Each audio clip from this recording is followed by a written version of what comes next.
is higher in US and lower in UK, so UK pound must appreciate when? In 1 month, in 1 minute, in 2 months, in 2 days, we don't know.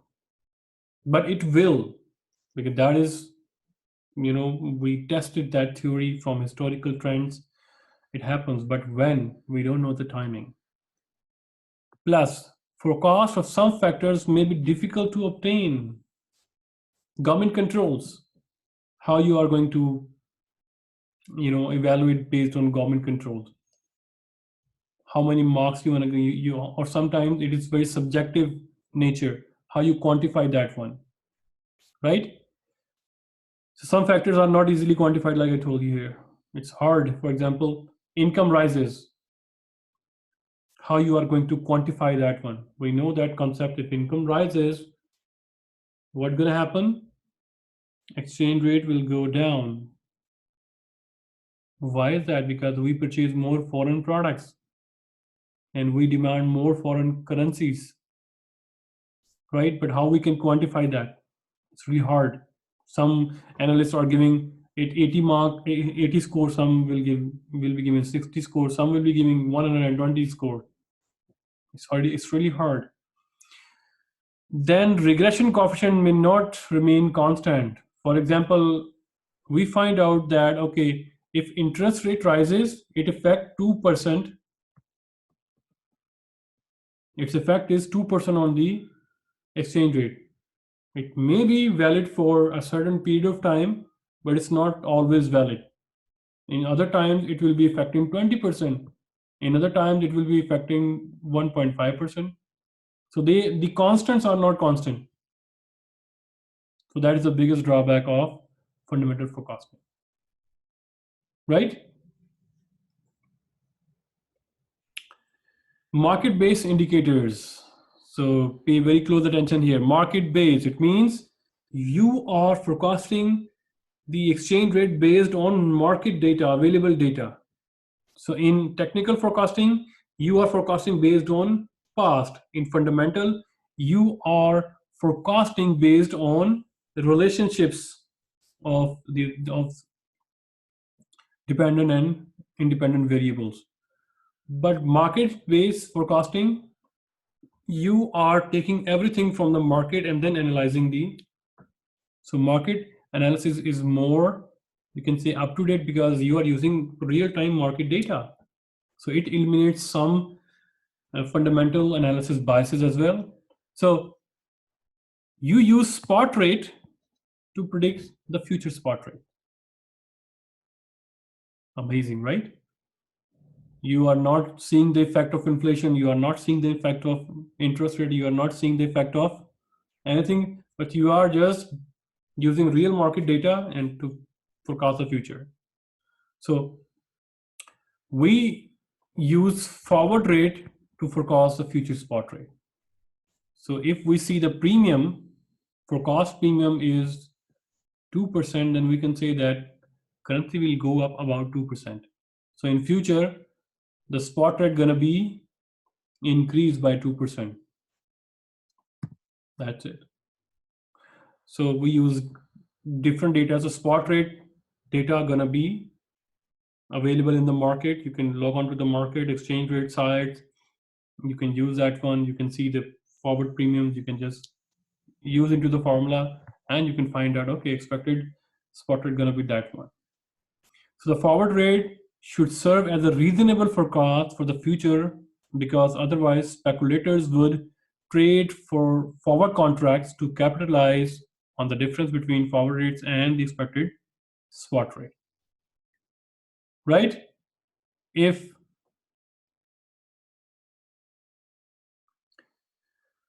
so,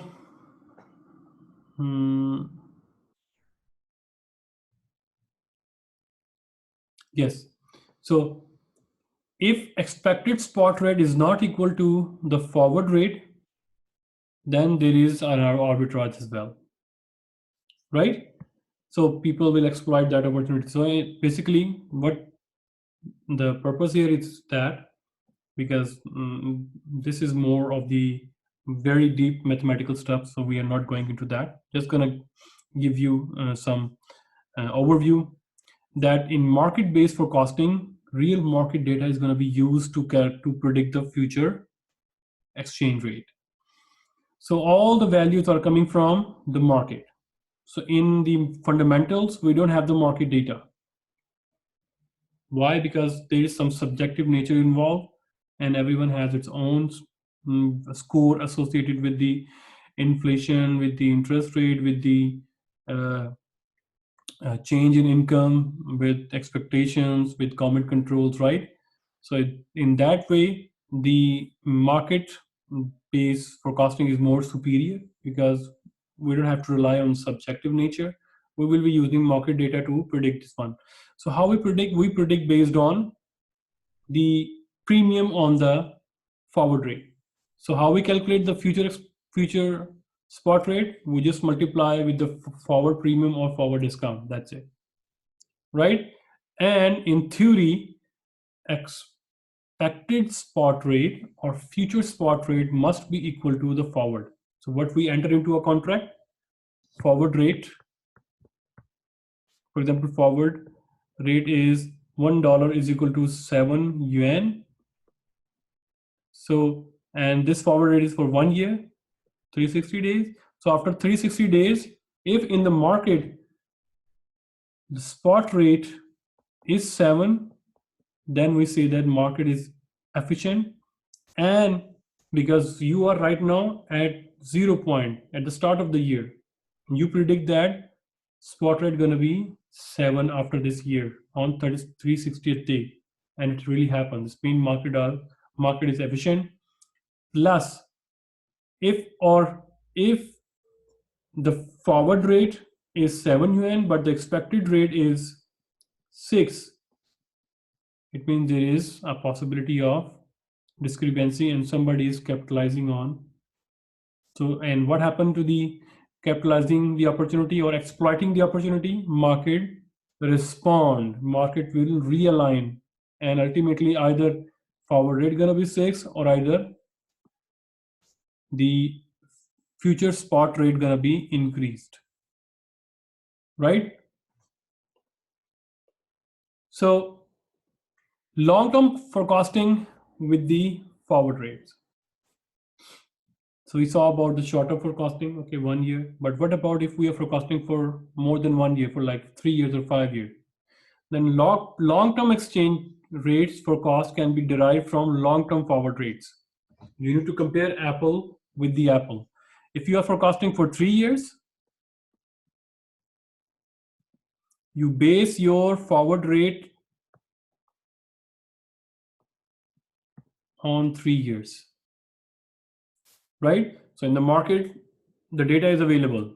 1 year forward rate, 1.5 year forward rate, even 30-day forward, 45-day forward, 60-day forward, 5 year, 1 year, everything is, if you are forecasting 3 year exchange rate, then use appropriate. You can compare apple with the apple. So you need to compare forward rate, which is based on 3 years. If you're forecasting for 3 years, use forward rate, compare forward rate in your calculation for forecasting of the exchange rate, 3-year forward rate. So like any method of forecasting exchange rate, the forward rate is typically more accurate than the forecasting exchange rates for short term than for the long run, right? So typically, if we are forecasting, forward rates are more reliable because we can switch forward rate with the expected future rate, because market is already including the information here in the forward rate and it is constantly updating. So implication of International Fisher effect for the forecasting. So what is International Fisher effect? Which is contrary to interest rate parity. In interest rate parity, we talked about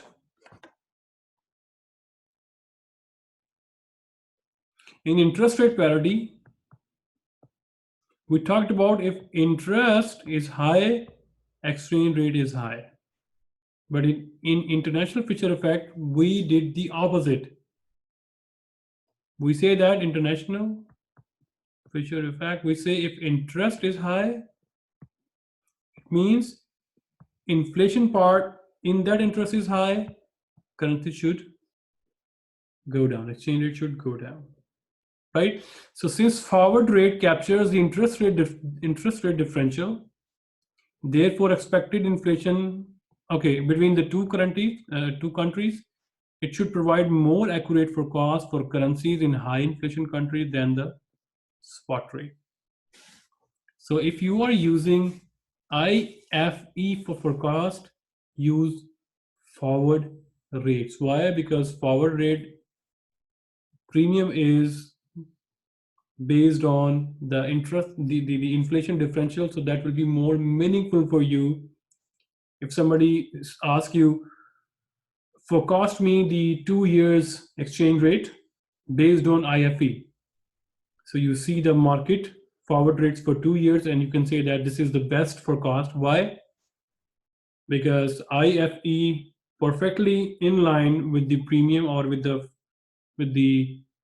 forward rate here. Why? Because forward rate premium is the differential between the inflation between these two countries, right? So mixed forecasting, like every method has its own drawbacks or benefit. So smart managers, they do not rely on one method. Rather, they can have mixed method. Okay, for example, I would talk about, okay, I will give 20% weightage to fundamental, technical forecasting, and then I will be giving 30% to fundamentals and 50% to market based.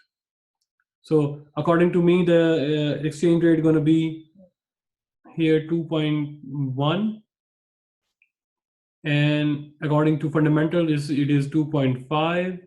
According to market rate, it is 3. So you just multiply with the weights and then add it. You find out the